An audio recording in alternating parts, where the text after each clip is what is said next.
Welcome, everybody. Part of our continuing series of thoughtful interviews with people on the left, people on the right, sometimes philosophers, sometimes academic professors, sometimes writers, sometimes activists. It doesn't matter. We don't have an agenda. The point is to get informed, thoughtful people to give their opinion, whatever perspective it is, and provide it directly to you, the public, because we think you should be doing something that used to be popular when I was high school, not very popular today, but we kind of like it. You need to think for yourself. And that's the intention of this interview series. We're bringing the unpopular back, as they say.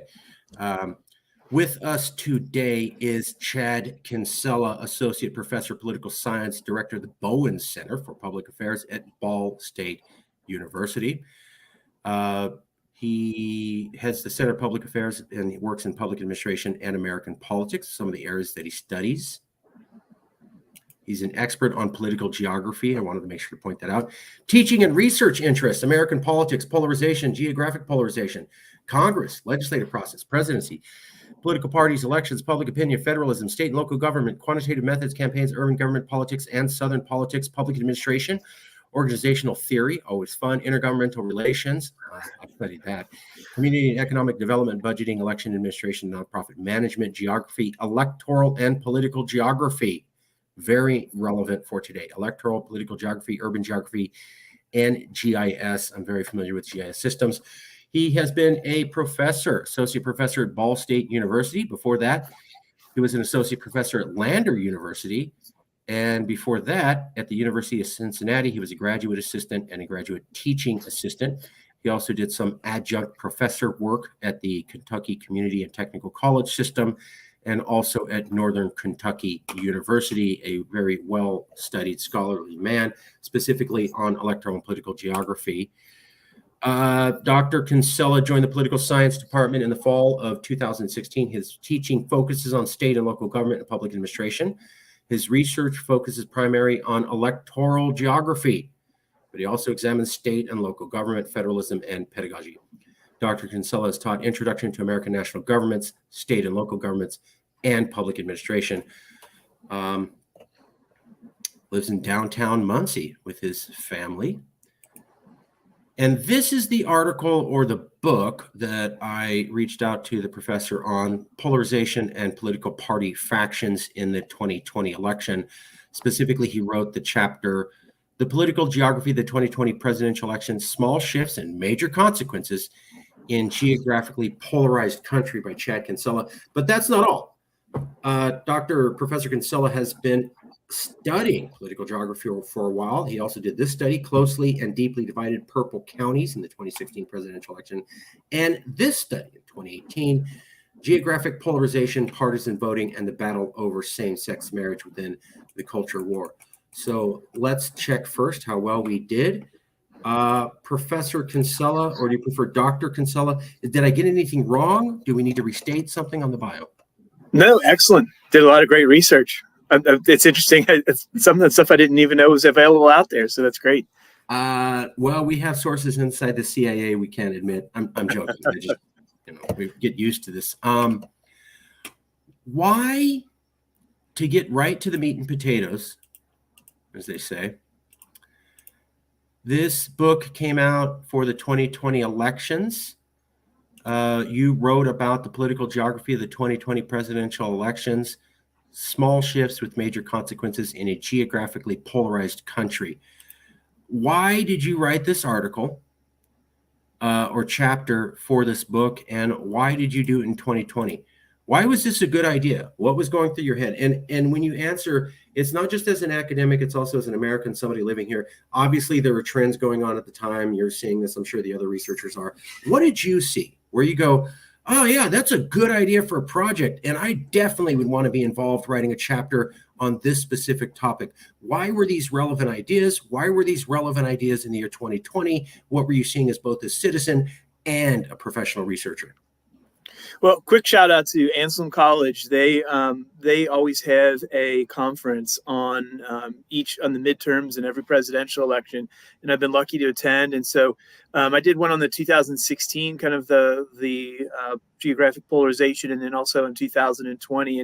Even going back to 2012, I wrote about it. So, gosh, why do I say my somebody I've written with, my mentor Colleen McTagg, got me interested way back when I was a graduate student in the idea of like political geography and looking at precincts and counties and the differences. And so the idea behind the project is so there was a guy from Texas who wrote The Big Sort, and that came out in 2004. And the whole premise of the book was he was looking from 1976 to 2004, and what he noticed is that the number of Democratic and Republican counties, landslide counties is what he called them. So this is like a landslide county according to him, and I use the same definition, is where you have either the Republican or Democratic candidate wins by 20%. So it's like they didn't win, they win big. And so he said, this has gone up, precipitously since 1976.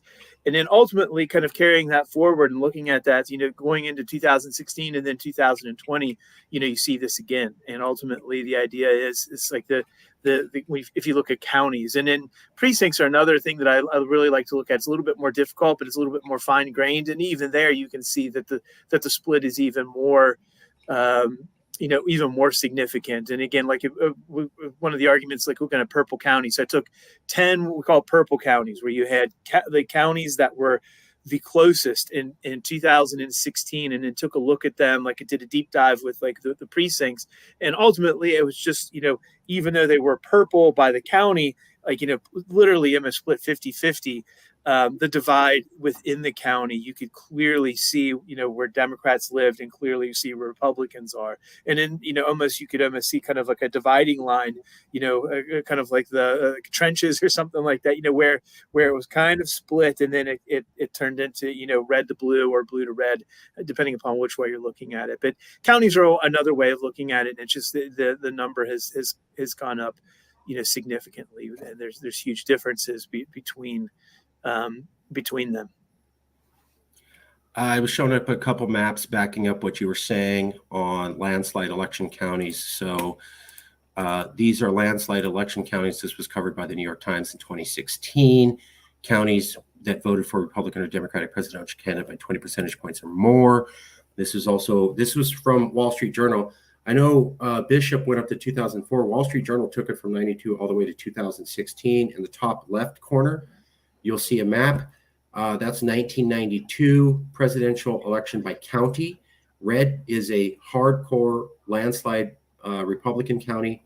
Blue's a Democratic landslide county. But gray means competitive. Maybe they vote McCain, maybe they vote Obama. You go to 2016, almost every competitive county in America has been completely wiped out. Yes. Yeah. So it's very clear. Yeah. It's very compelling. In 2020, again, if you take 2016, it even deepened that even more so. So it's just like the number of landslide counties it is large. It's since taking it from 1976, and I think in 2020 it was the highest number. So just a huge number of counties that go either way. And it not only either way, like by 1 percentage point, by large margins. Right. So that's excellent. You're a professional researcher. You're an expert in political geography. What you're saying, I think, is that the big sort is real.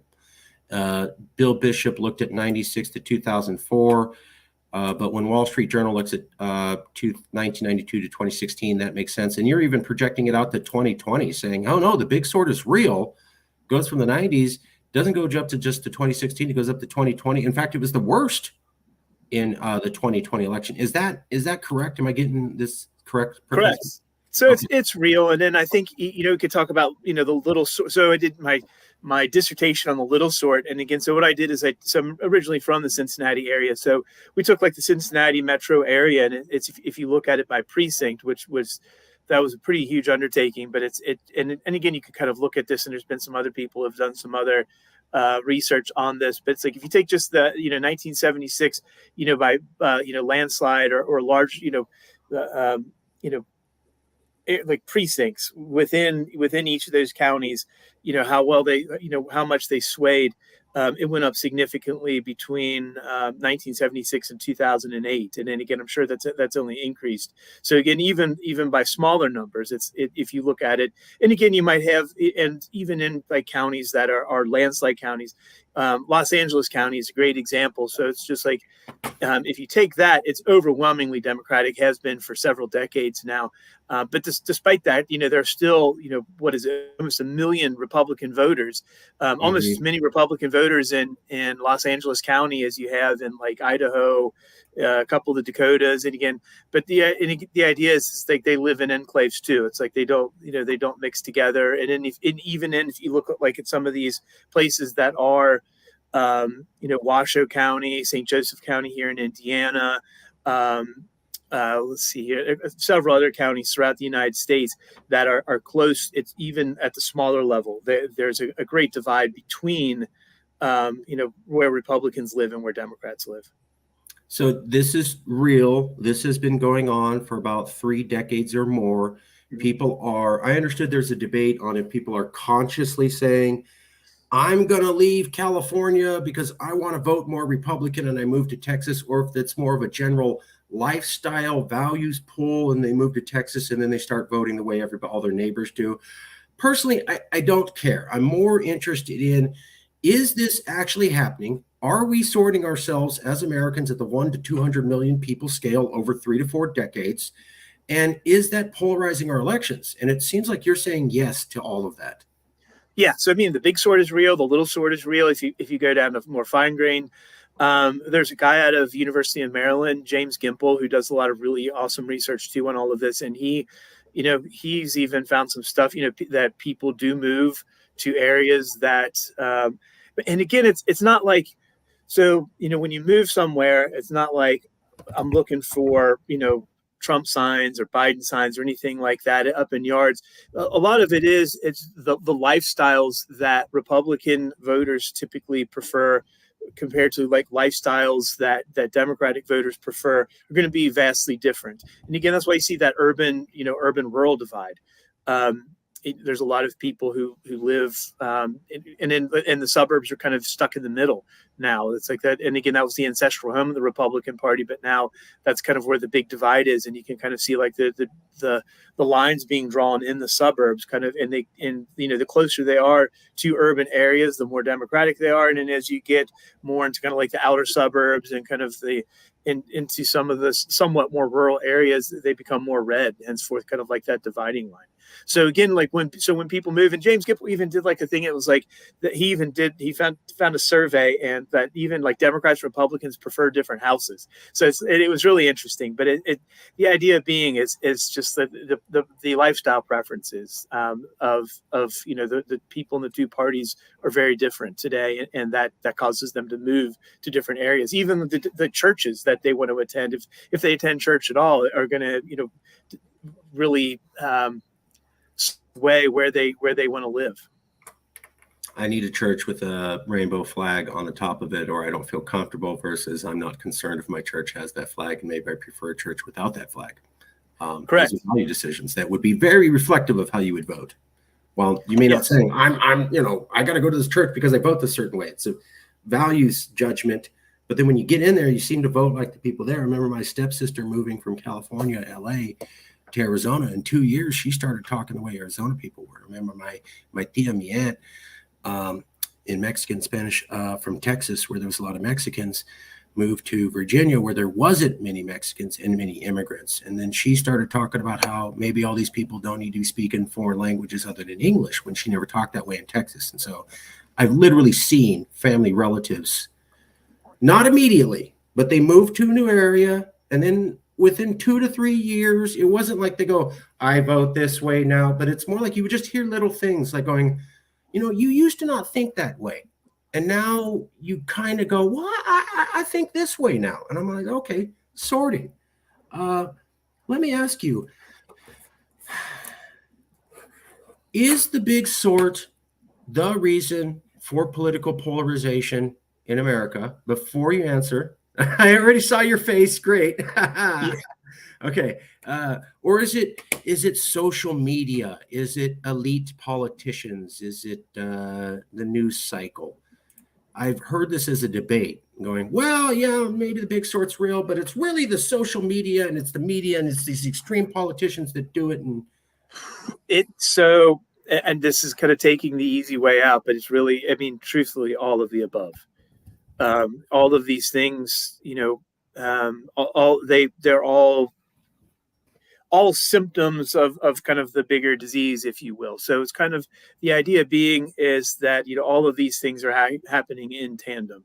When you live around, like you said, when you move somewhere and you make decisions of where you move, you're going to talk to your neighbors, maybe talk to your neighbors, but it's like, and they're going to have a certain thing. And it's like, it maybe even, when I think about people who move, are not, maybe like in Muncie, Indiana here, it's like, they might move here. They might not know anybody and not feel comfortable talking to their neighbors, but, they have an idea of what their politics is. So right now, because of the news, you can pick a news channel that is going to cater to the echo chamber, I guess is really what we've been calling it.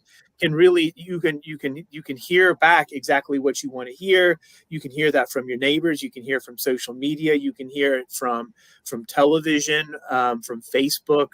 I've got a lot of, I don't do a whole lot of social media aside from like LinkedIn, but it's like, my wife and family and friends, they do Facebook, and it's, unfriending people that, or muting them or whatever it is that they don't like if they talk about things and that don't work well with their worldview. So you have all of these different things being at play, and then ultimately there's a geographic element to that. And it would, I'm sure, like if you were able to get MSNBC's or Fox News is they're like a geographic distribution of where where they play well and where they don't, it probably looks very similar to these maps that you have up. So it's and politicians know that they're a lot of the times preaching to the choir. They know what works. They know what makes people what gets their people, if you were, kind of really energetic, we'll say. Mad maybe is another way of putting it. And it's and they know what works. And there's been a lot of research done, and it's really difficult because there was a period of time where there was a big debate. Did the public become polarized first, or was it the elites? It's still kind of a big chicken or egg argument. I would say I don't know that anyone has ever definitively proved, but it happened. That's absolutely clear. And again, it's and I saw something up, gerrymandering, and it's very interesting. We gerrymandering, I think, is a little bit of a boogeyman, but anymore, I mean, one of the key things is we gerrymander ourselves. And if you look, Congress is a little bit more difficult, but you look at the number of competitive state legislative seats across the entire country, they're down since 1968. It's gone down dramatically, and a lot of there are a lot of urban areas, rural areas that the fight for the election to win the seat is in the primary. And you look at a lot of counties again in Indiana, Kentucky, California. It's whoever wins that primary wins the whole thing, and henceforth in that primary it's you have to go further to the left or further to the right in order to cater to the party that's very polarized, and there is no competition for in November. It's usually it's a done deal in the primary.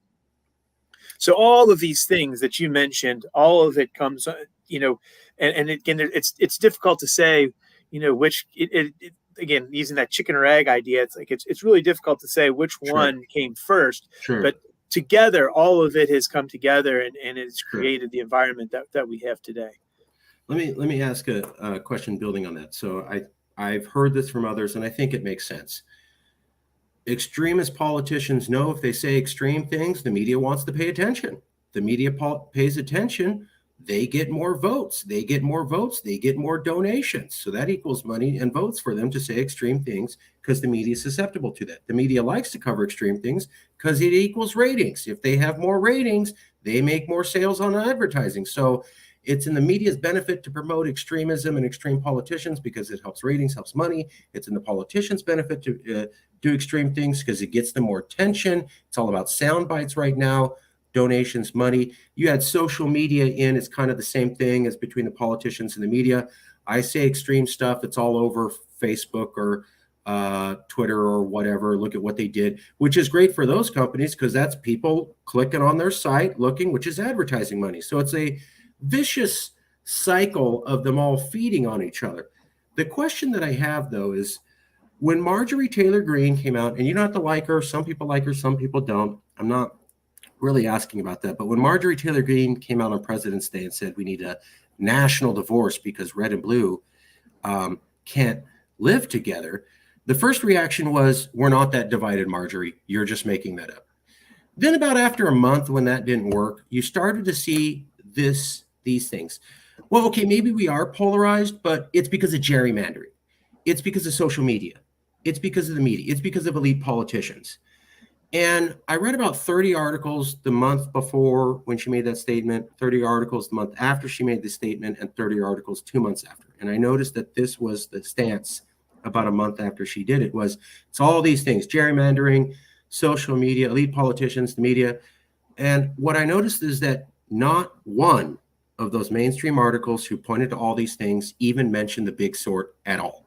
Big sort was not even on the table, not even mentioned at all. It was these things. And after I saw my 30th mainstream news article completely omit any mention of the big sort, I go, something's going on here, because the big sort has been covered by 538, Wall Street Journal, New York Times, NPR did a 3-part series.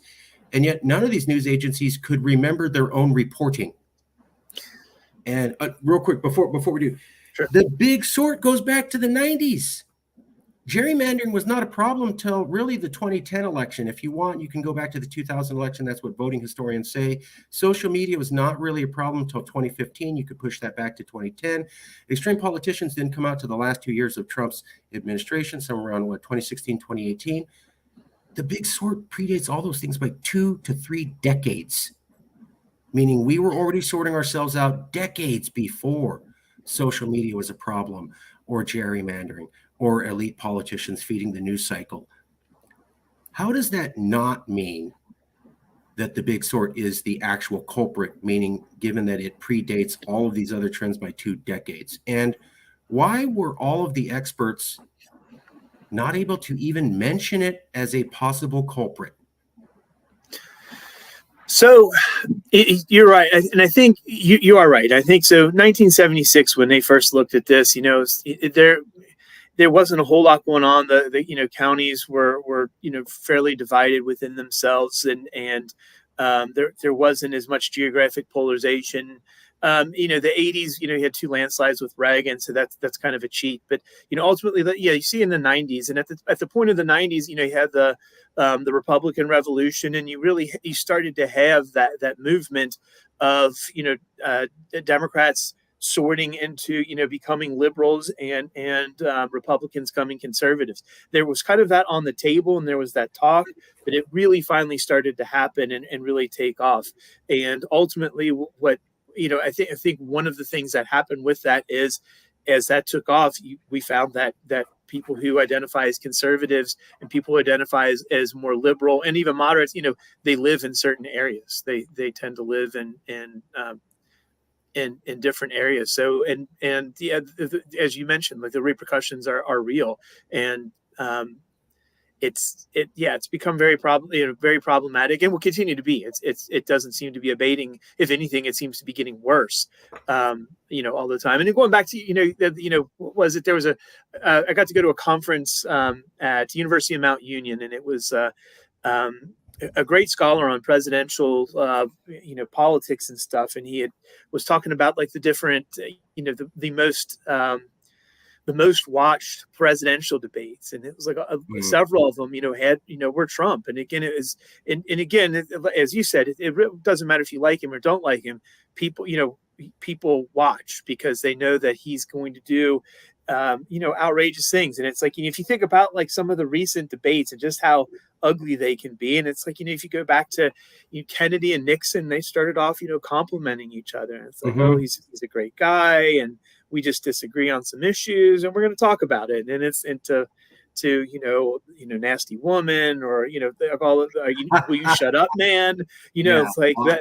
If you think about several decades ago, that would have seemed impossible, and now it's the standard. But people, again, as much as we say we don't like it, if going back, if it bleeds, it leads type of deal.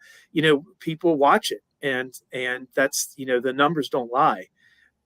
And so you have that, and I think another big problem is and you can see this in Muncie, any local community.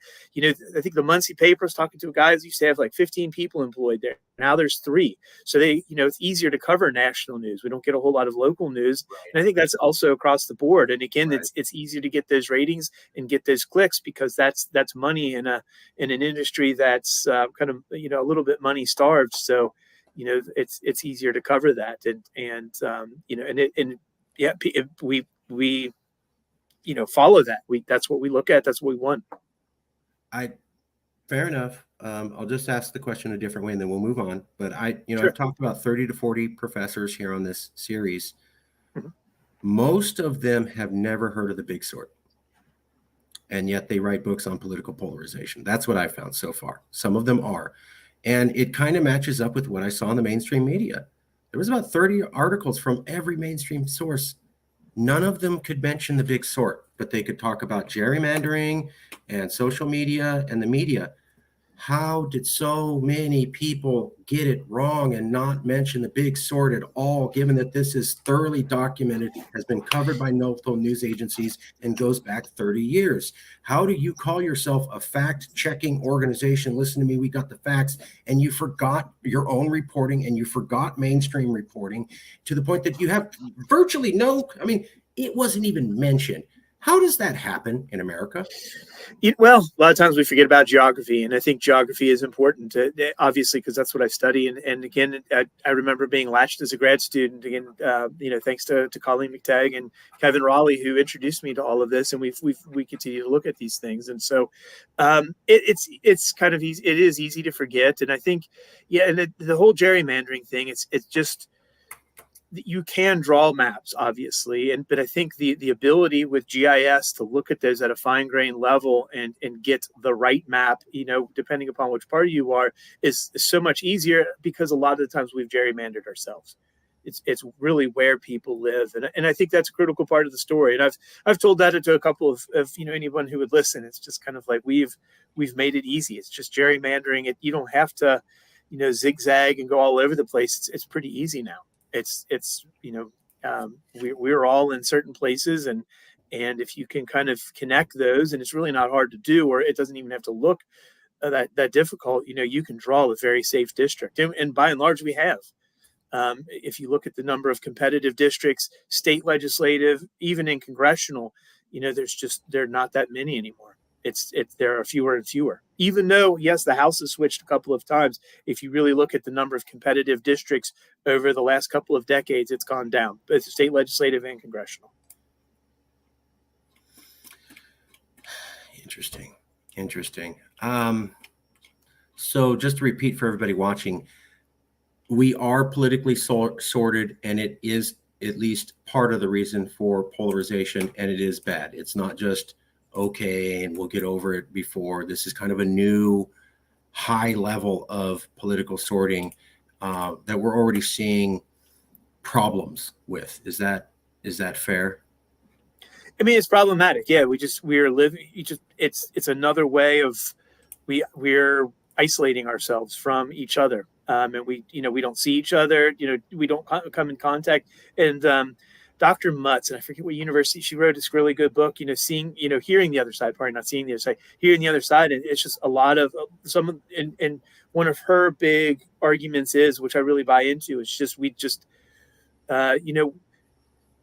used to come in contact with each other and have those difficult conversations. It's like, I don't like this and you like this. Why is that? And maybe even agree to disagree. But the fact, we're not even having those conversations. So anymore, it's just shrill. It's just, geography is a part of that. It's just, it's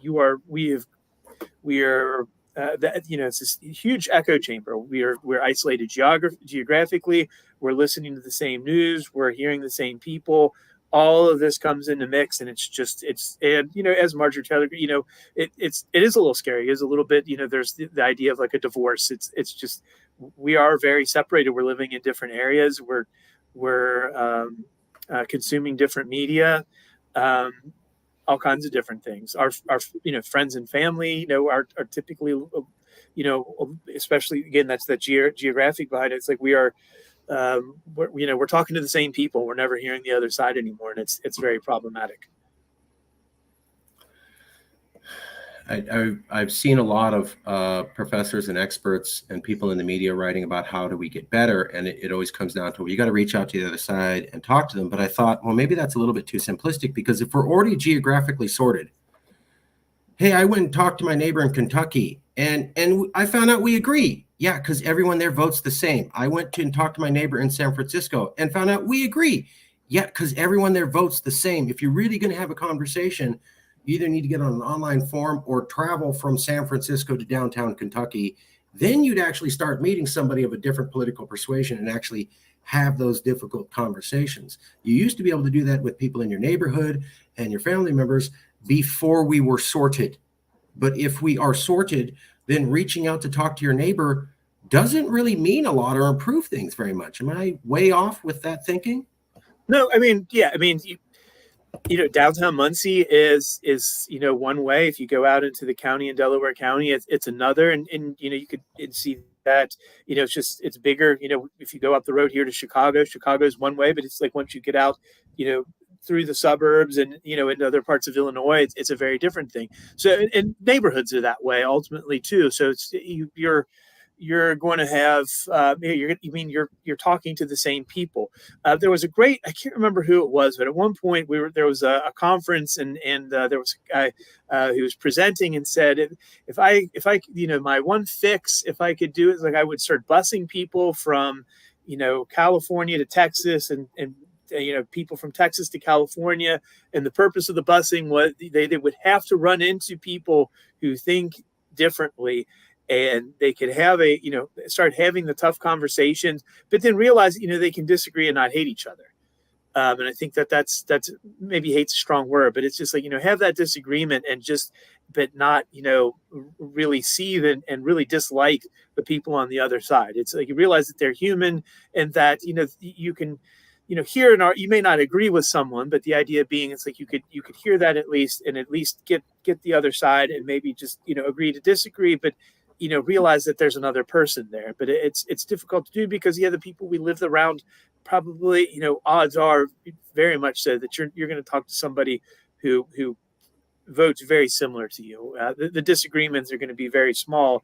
You might vote for Bernie versus somebody else or something like that, or Trump versus DeSantis, out maybe further out in the county or something like that. But you're gonna agree most of the time, and you're not having that conversation with the Trump voter and the Bernie voter are not coming in contact. Exactly. Yeah, they are totally foreign to each other. Of everybody that I've interviewed, only 2 professors took the time to travel from an urban area into heartland America to start having these conversations. So I've met about 30 who said, yeah, we need to have those conversations. Out of the 30, I've met 2 who physically did it themselves. So it seems to be one thing to say it, and then another thing I'm going to parcel out time and money and vacation and a little bit of courage, right? Because you're going to go, I'm driving to someplace I don't know. I've never met these people, and my plan is to go and have not a confrontation, but a dialogue with them about controversial subjects. I need to go and have a controversial conversation with a total stranger in a land that I've never been to. You need to have a little bit of courage to do that, and some time and some money. It's not an easy thing to ask for. Or I guess join, the Kentucky Extreme Right Club. If you're out of San Francisco, maybe that'd be another way to meet them. But if you're not doing that kind of stretch to meet the other person, we're not really mending the country back together. It doesn't seem. Let me ask you another question, if I can.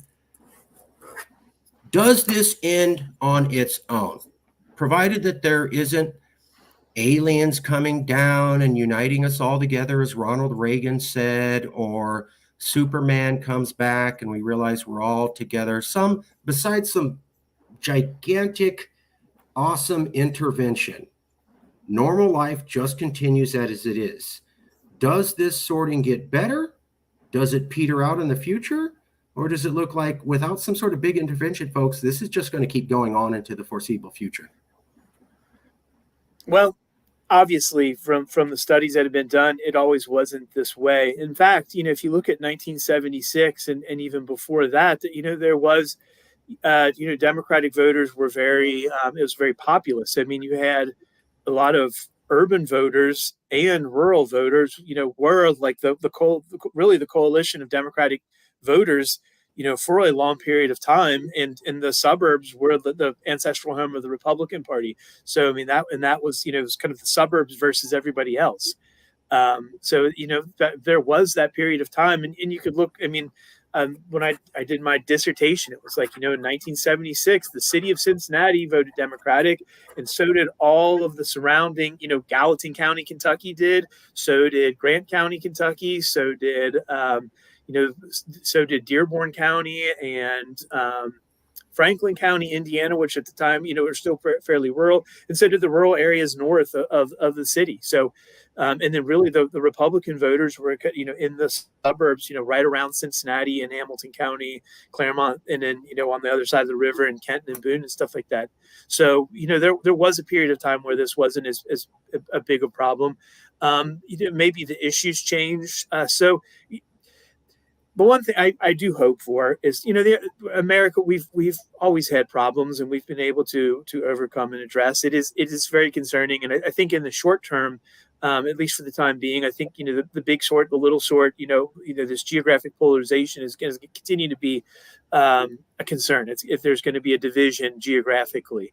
The hope is that as things change, as the parties change, as they inevitably do, the suburbs, who would ever thought the suburbs would become bluer, and they have.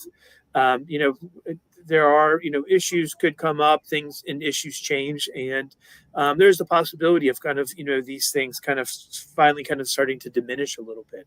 I'm not sure what those are. If I wish I had like a crystal ball that I could look into and tell you, but I'm hopeful. It's possible.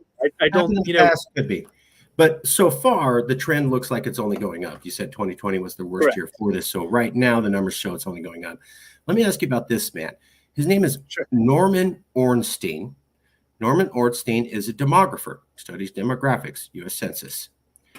I want to repeat a statistic I use in every talk. By 2040 or so, according to the U.S. Census, 70% of Americans will live in only 15 states, which means 30% of the population will choose 70 senators.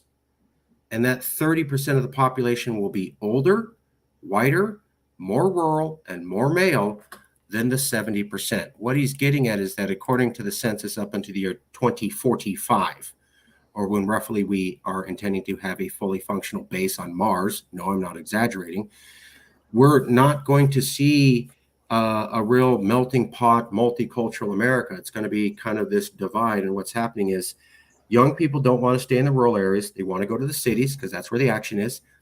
Immigrants are scared of the rural areas now after Trump. Minorities are scared of the rural areas now after Trump. LGBTQ people are scared of the rural areas now after Trump.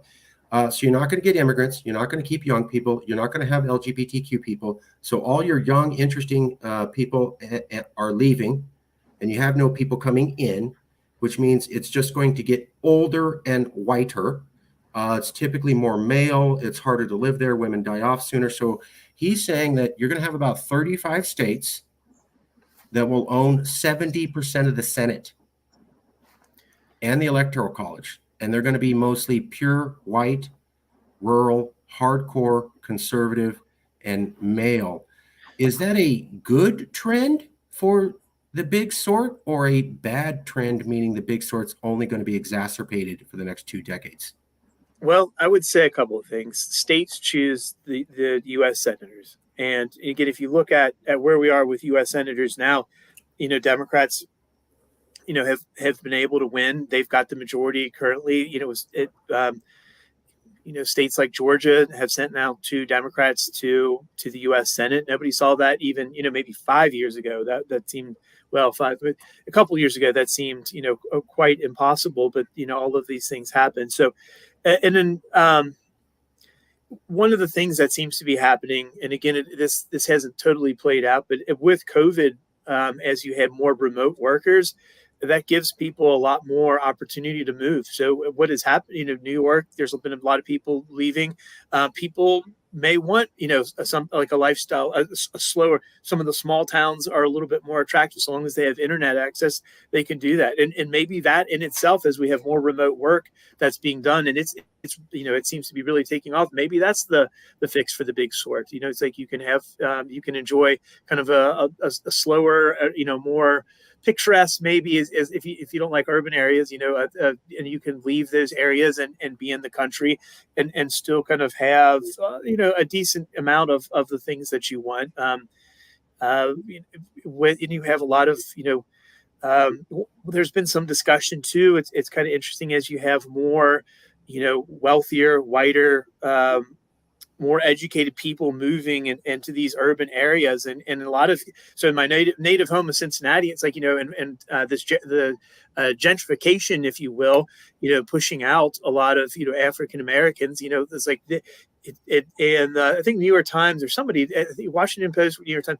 they did an article. It's like that the Democrats have kind of this young, educated white problem, if you will, and you kind of got like these very young, educated, wealthy, white voters going into urban areas, and it's like, oh, vote Democratic, and and you have a lot of minority voter like looking at this like, is this are these my people that I'm in a party with? So you have all of these things. They're things ultimately always change, and I think there's a lot of if you having, my family lives in Kentucky. Ultimately, that's where and if you go into kind of a lot of the rural areas, there are a lot of Hispanic workers who, work on the farms, and they've, there was some resistance to that in some areas, but a lot of the times, because of the shortage, because there's a lot of older people, like all the young people have left, a lot of these rural areas, that's the only people they have to work. So it's like they're very dependent on one another.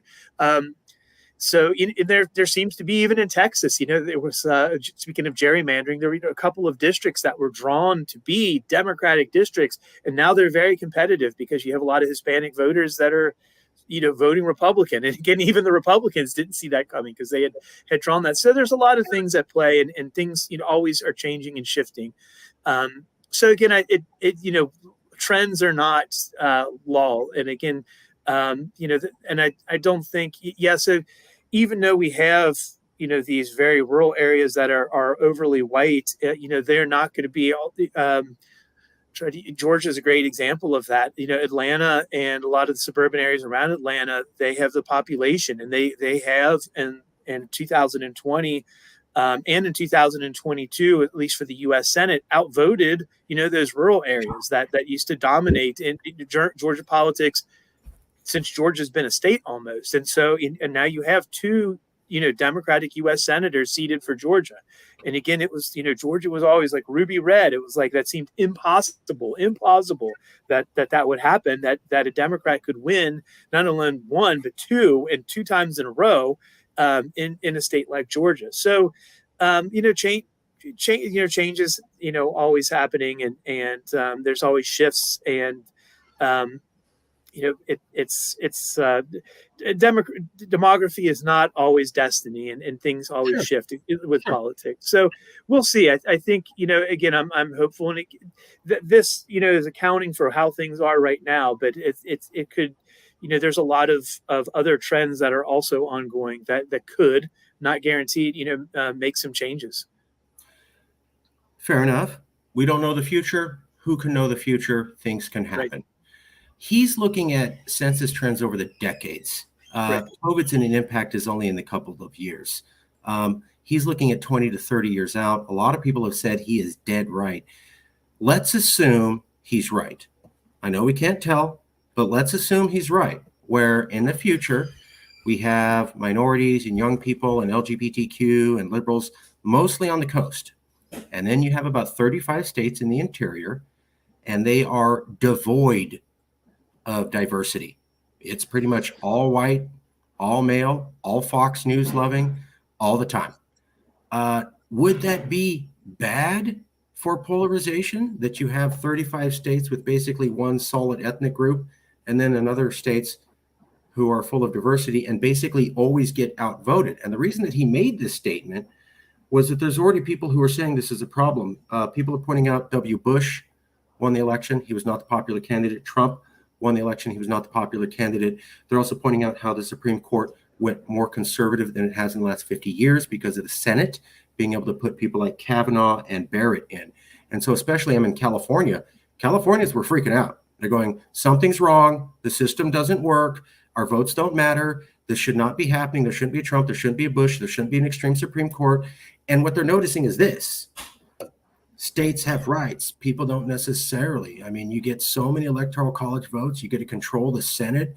The Senate can control judicial Supreme Court positions and the Supreme Court, and it can shut down all legislation. And what people are noticing, at least here on the left, is it looks like there's a bunch of states in the interior that don't have diversity, watch Fox News, don't agree with us, and they basically get what they want, even when we have more votes.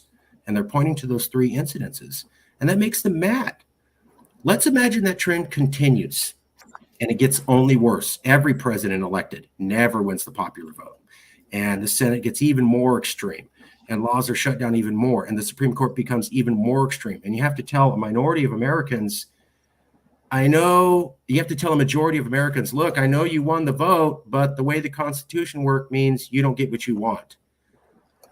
Is that going to be a good future or a future that's very volatile? Yeah, that future, I think, would be very volatile. But I think that, yeah, I don't know. I mean, I'm not sure that happens. And again, the Senate has been pretty divided, aside from maybe 2008 when actually Democrats were able to push through a lot of because they had a majority. A clear, like, such a majority that they were able to have cloture votes and stopped any filibuster from happening. So I mean, they had, what was it, 67 until what's his name in Massachusetts won. It said ultimately, though, to seat judges, yes, all you need is a majority, and they did, and Republicans had that very briefly during the first 2 years of President Trump, and some of that was Ruth Bader Ginsburg and things like that. You can never, as you said, never predict the future. I'm sure and there were some people that said, hey, she stepped down, you're getting old, while Obama is still here, and let somebody. And she kind of said, I'm staying in, and it was just bad luck and unfortunate anytime anyone passes away. But she happened to pass away during the Trump administration while the Senate in that 2-year window was controlled by Republicans. So, that it was unpredictable. It happened, but I don't think so. And I think there are there's a lot of states, in the middle, Texas being one of it. It's just like Houston is very, Houston, Dallas, are become there's cities in a lot of those places, and they are diverse, and they do vote very Democratic. It's the Texas state legislature is pretty evenly divided, as is the congressional delegation at this point. Georgia's the same way, and a couple other states. But it would be difficult to say this happened. And again, there were some people who wrote also, was kind of, that there was a Campbell, and I can't remember which university he was from, but he wrote in 2016 and said the Electoral College did exactly what it's supposed to do. It was like California voted overwhelmingly one way, and if you look, it took all the other 49 states, it worked out, and it wasn't fair for one state to. His argument again was, it's not fair for one state to be able to sway the whole thing, which was what the founders intended. It was like you had to win, a coalition, as Obama did in a coalition within all the different regions of the country.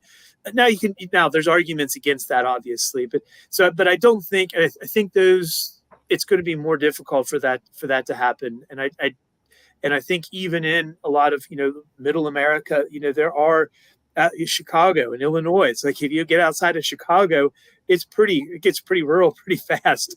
But it's a very democratically dominated state because Chicago is huge. And again, that's the growth area really in the state of Illinois, where the rest of it, if you ever look at a map at population trends from 1950, like Illinois, aside from like the ring counties, the collar counties in Chicago, there are fewer people in those counties than there were in 1950 now.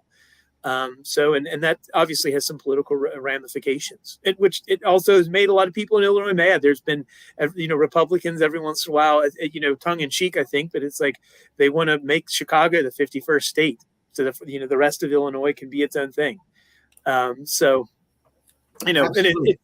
As someone close to the Midwest, that's always kind of a running joke, and I always bring that in my state and local class, and they're mildly amused from that. And we have some students here from Chicago, and they're like, yeah,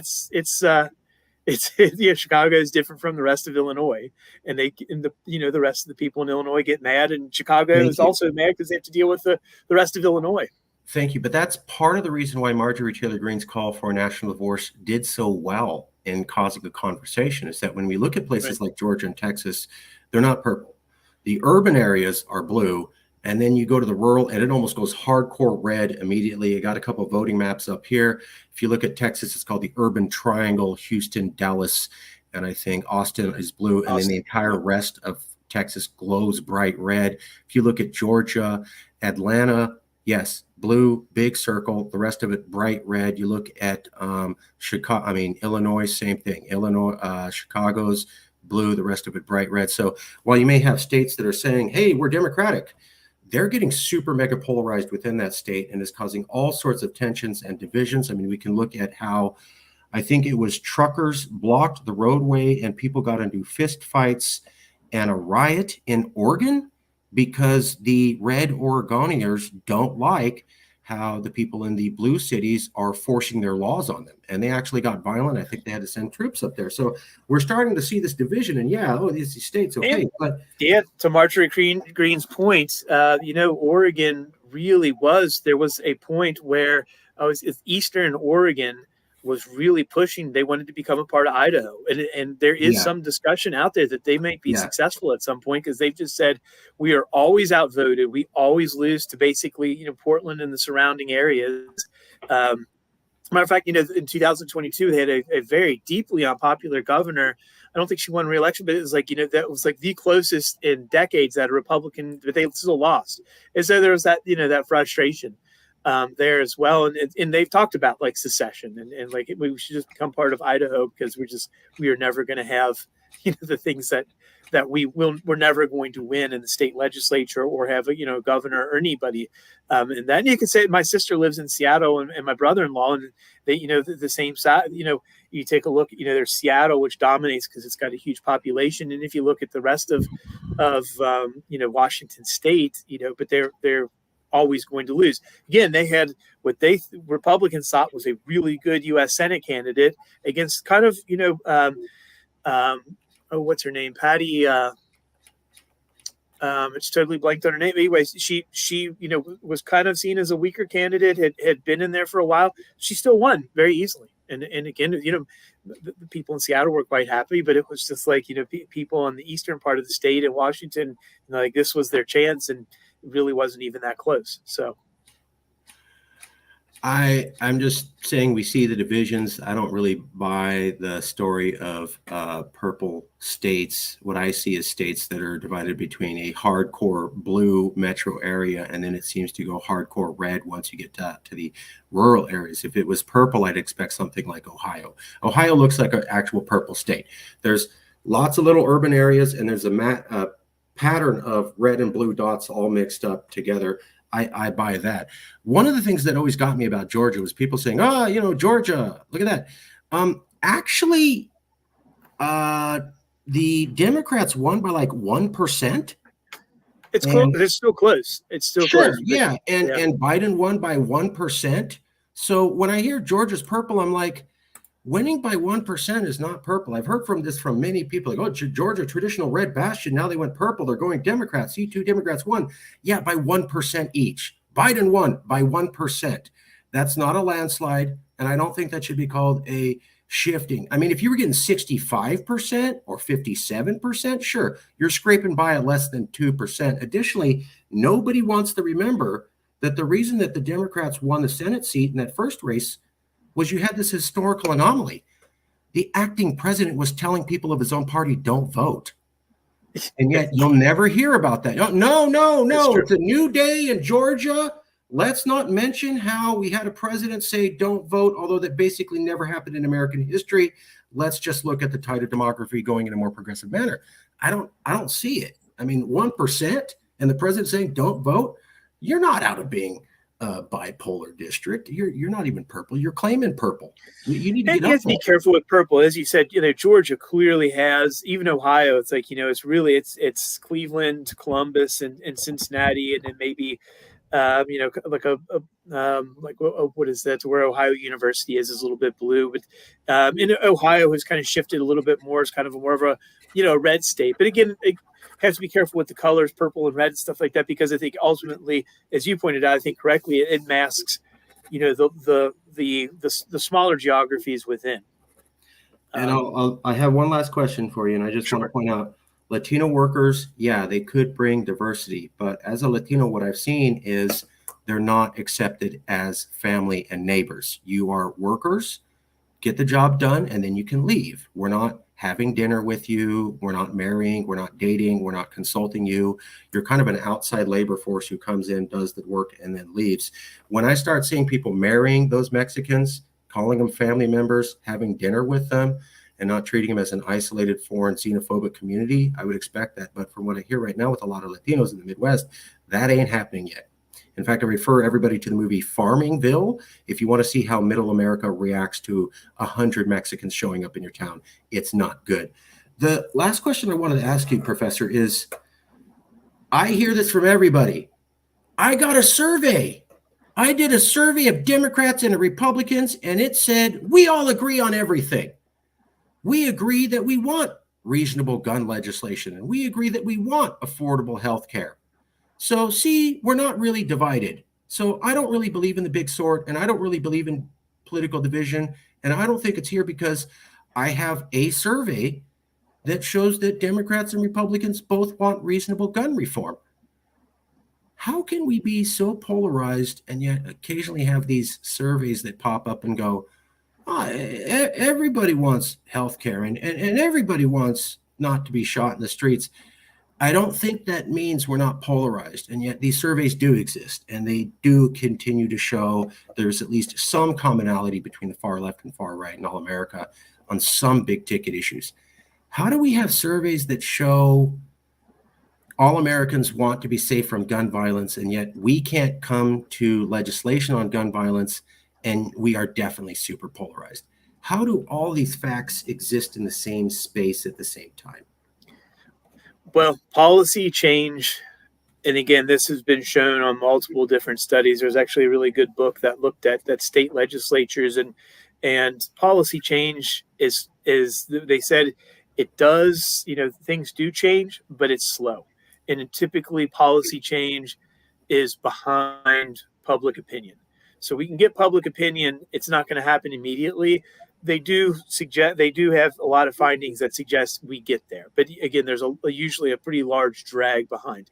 And a lot of that, there are strong special interests. Again, I shouldn't use the word special interest, but there are interest groups, and they do have a lot of power, and they have a lot of sway in both parties, and they can, in several instances, kind of slow things down or speed things up, depending upon what they want and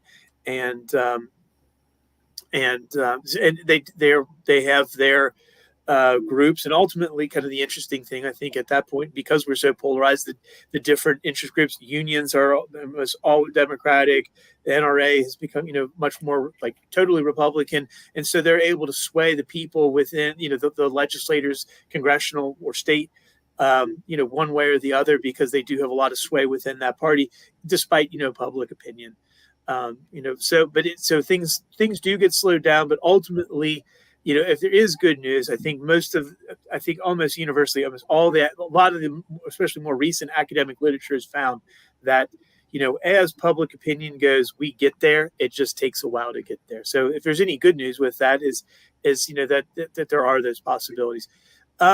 And again, there are some differences between the elites and the voters, and so sometimes there's some sway in that, but ultimately it's like we're still voting the same way. And we did some Hoosier surveys recently, and we found some really interesting things that kind of were counterintuitive, and to some of the policy ideas of what that happened in the state legislature, but there was no punishment for their actions, so to speak. No one lost. Matter of fact, in this case, I think like on some of the abortion stuff, it was a lot more divided than in Indiana, but again, Republicans won. They retained and even deepened their supermajority. So if you don't have, so it just takes a while. And again, and it's interesting. There have been some conversations within the Republican Party, even in Indiana, about abortion policy and how it's being carried out, and what should be done based on some of those different public opinion polls that don't have it as popular as one would, as even in areas that are quote unquote red, as it's not as popular, and they're having to revisit some of those things, and they're actually doing that slowly, albeit, but it is happening. For those of you watching, I'm smiling, and I'm going to point that out because I'm learning. I had never heard what the professor said before he just mentioned it. I have never heard that answer before, and I love it.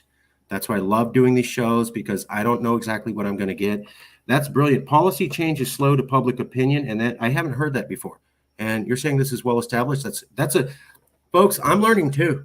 I hope you saw my face when he was saying, I'm like, I didn't know that. Never heard that before. That makes a lot of sense. I'm learning too. Thank you. It was literally a book that came out this year, and it's it's I actually reviewed it, and there's a couple of people who, it's extensive. It's beyond anything that I could do. So I applaud them for collecting the data. But ultimately what they found, they were looking at states in particular. And they said, look at, democracy works when when people want things in public opinion, we get it. It's slow. The policy lags where public opinion goes, but we get there. So, and I thought it was really very compelling. It was really good. So, it's, you have those things, but the policy lags behind the public opinion. If public opinion is stable, and again, polling is a tough business these days, Mm-hmm. but ultimately, if the polls and polling can still be done very well, and again, if we can consistently find that, the idea being is that the policy will get there. Didn't know that, never heard that before. I've learned a lot doing these interviews, and I just wanted to point out to the audience, I'm learning with you. So we're learning together. I don't have the answers. It's a complex subject. That's why we're trying to get interviews to you. Thank you, Professor. That was awesome. That's why we do this, to get new information and get it right to the public so they don't have any gatekeepers. 2 last questions. Sure. I hope you found that this wasn't gotcha journalism. This was kind of a straightforward interview, fair thing. Oh, do you know anybody else who might be interested in having a conversation on this? You don't have to, but I was just wondering if maybe there's. Well, I think most professors do. I enjoy it because it's I think it's always an extension of teaching. So, I enjoy. Yeah, this is kind of what I do. Even though I've really enjoyed it, and I really appreciate the opportunity to come on. So again, thank you for that. And it is great. But yeah, I think it's good to have it's good to have these conversations. There are political scientists. We do study these things, and we try to at least make the public, even though I try very hard to be very, nonpartisan and in class and all of these different things. And but the idea being is yeah. So it's good. I appreciate the opportunity, and for me, it's an extension of teaching. So I would say, getting back to your original question, I would be hopeful that, and I think most professors in political science would say the same thing. So I think just reaching out and just getting a hold of them, and I think that I would like to think that most of them would be happy to do it and see it as an extension of the classroom. You just made my day. I'm sorry. That's awesome. That's really great news. Okay, last question. This is a stumper. It's going to be tough. I always tell people, here's the hard question. It's coming, but I'm letting you know it's coming. Here's it coming. It's Okay. coming. No secrets. We do ask hard questions. We do ask difficult questions, but we don't do gotcha journalism. You're not you. You're not me. You're a third person. You don't even know who this person is. And they're watching this video, and they watched it today. 5 days from now, they're thinking about the video that we did, and they're going, wow, there's a lot of material. Like the policy change is slow to follow the public opinion. Wow, I never heard that. That's awesome. But they're vague on everything we talked about except for one thing that you said. What is the one thing you want a random unknown person to not be able to get out of their head 5 days from now? What is that thought, Doctor? Reach out to people who think differently from you. Leave wherever your neighborhood is and go have a conversation with somebody and listen to, something else that isn't your normal, political idea. Have the conversation. And it's difficult. And I've got a lot of, family and friends. It is difficult. They don't want to hear that. And they want to see, want to think that everybody else who thinks different from them is a terrible human being. And if we have those conversations, I think if anything else, we don't have to agree, but I hope that in the end you could find that it actually is another rational human being and not someone who's awful. But it's difficult because we are geographically in different areas, and we all of the different ways in which we consume information and news. It's so easy to get into our comfort zone and not engage with anything that doesn't resonate with us. So please do that. Just try it. Have a conversation with someone you disagree with, and you don't have to convince them. They don't have to convince you, but have the conversation and realize that they are another human being, and that we can disagree and still get along. I always essentially, that question. Don't be Congress. don't. You heard it here. I didn't say it. The professor said it. Okay, yeah. No, I agree. Don't be Congress. I mean, you see things not working on TV. The best you can do is at least not participate. As my mom told me, maybe you can't stop a problem, but you could also not help it, not repeat it, not participate, not say, I think that's cool. When you see it, go, I don't approve of that. Maybe I can't stop it, but you ain't speaking for me. I don't like what you're doing, and say that publicly. At least you have the right to not participate and to let people know, I don't think what you're doing is right. And we could all do that. I always love asking that question because I have no idea what the answer is going to be. And it's like a sporting match. Is there anything you'd like to ask us? Is there anything we missed? Is there something you wanted to cover? Did we not say something correctly? Is there anything at all we need to cover? No, it was really good. It was great. I hope anybody who has a chance to look at the book chapter. And I think the idea is, and I think the book chapter gets into that, it's like if you look at the counties, again, the split is real. It is substantial. That the big sword is there. And then if you look, I think it was Blue Earth County in Minnesota, if I have it right, was in 2020 one of the closest, or at least the one that mimicked the ultimately popular vote in the United States. And I got the precincts from the state of Minnesota, and you could look and there's a clear divide within the county. I don't even know what the major city is in Blue Earth County, but the idea being is whatever it was, is very clear. There was a blue urban area. There was, an area around it, kind of the demarcation line. And then it became very, Republican very quick. So, it's the big sword and the little sword. It's all there. There's a geographic polarization to it. And I don't think it's a healthy thing. And again, it's just another way to separate us. So it's concerning, and I'm not sure how to fix it. I can't force people who live in urban areas to live in rural areas, and vice versa. But again, you can we do have to come in contact with each other at some point. So Oh, hopefully, hold on. Wasn't there a and guy it's going. called Joe Stalin, and wasn't he pretty successful at getting people to move to different regions of the? Well, You yeah, say well, we can't do it. I mean, we could do it. It'd be horrible, and people be mad. But yes, that did not go well. sort of Well, a Stalin. for Stalin, it went well. For I think everyone else, it did not. Yeah, yeah. So I met some people who were part of some ethnic group, and they immigrated over here, and they go, "Oh, I'm Russian." They go, "Well, I'm not really Russian. I'm some ethnic group, but Stalin moved my grandparents from where they were. We don't really know what the hell we are. We're some sort of ethnic non-Russian, but I call myself Russian because it's so screwed up now." So yeah, short of a Stalin level plan, we can't do that. You can't force people to get up and you move back to your community and you move back to your community and make it more diverse. So we're going to have to reach out to individuals and encourage you at the individual level to just reach out and have those conversations, even if you're not going to move physically with your feet. Is that fair? yes, and it's really because of the internet. It's pretty easy. So have that, or go meet someone for coffee or beer, whatever your choice might be. And someone that you may know doesn't think the same way as you, but have that conversation. It's not a bad thing. I've always told people that you can travel to another city and go to a coffee shop and people will be open to talking. People like talking at coffee shops. They like little conversations, especially in the afternoon or on the weekend. I used to be a big coffee addict, and go to a coffee shop. Go to a coffee shop in a neighborhood that you don't know and see if you buy a cup of coffee and see if you have a conversation.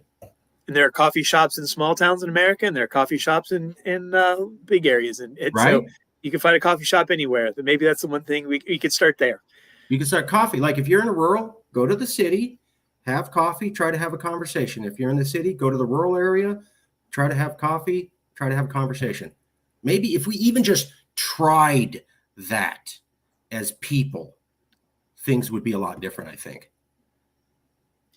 And there's good coffee everywhere. We'll leave it there. Thank you so much. That's the end of the interview. I will email you a copy of this in a few hours. Thank you so much for being with us, Professor. I deeply appreciate it. My pleasure. I really enjoyed it, and I really appreciate the invite. It was fantastic. So thank you. Okay. We will see you all soon. Thank you all for coming out.